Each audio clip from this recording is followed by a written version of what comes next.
June 13. My times are in your hand. But I trust in you, O Lord. I say you are my God. My times are in your hand. Rescue me from the hand of my enemies and from my persecutors. Make your face shine on your servant. Save me in your steadfast love. Psalm 31, verses 14 through 16. Most of us are a mixture of emotions and experiences. The good, the bad, and the ugly wash over us regularly. The key issue is what we do with these feelings and experiences. How does being a believer shape the way in which we view our world? My times are in your hand is a 6-word affirmation to remind Christians that despite disasters and difficulties, we are under the care of Almighty God.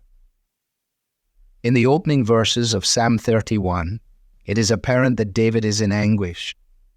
As we read on, we seem to find him in a position of assurance just a few verses later, only for him to return immediately to a state of distress. This cycle of pain and joy is not an unusual experience for the Christian pilgrim.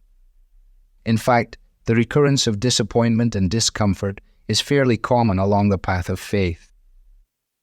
In her book, The Hiding Place, Corrie ten Boom tells the story of looking forward to her first railway journey.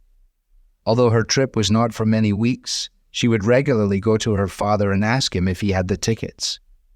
He would tell her over and over that he did. She realized that her problem was a lack of trust in her dad. She did not believe he would take care of everything. She was worrying that he would lose her ticket and that somehow she would be without it on the day she was to travel. In that lesson, she learned that God gives us the ticket on the day we make the journey and not before. He, of course, is much better at keeping it safe than we are. In our own pilgrimages through heartache, disappointment, the loss of loved ones, and personal failures, we can learn that this is indeed true. Therefore, we must trust Him. On the day we make the journey from time to eternity, if we know Christ, we know He will give us the ticket. If that day is today, then the ticket is on the way.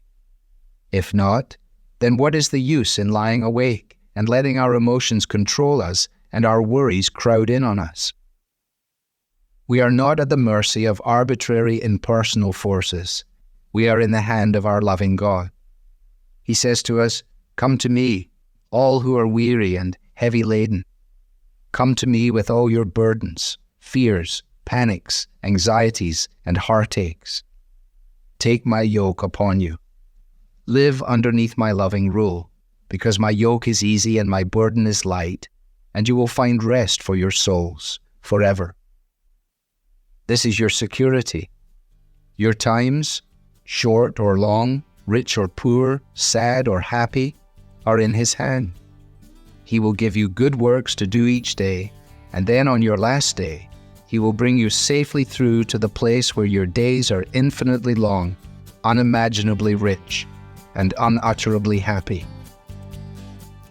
Devotional material is taken from the Truth for Life Daily Devotionals, copyright Alistair Begg, published by the Good Book Company.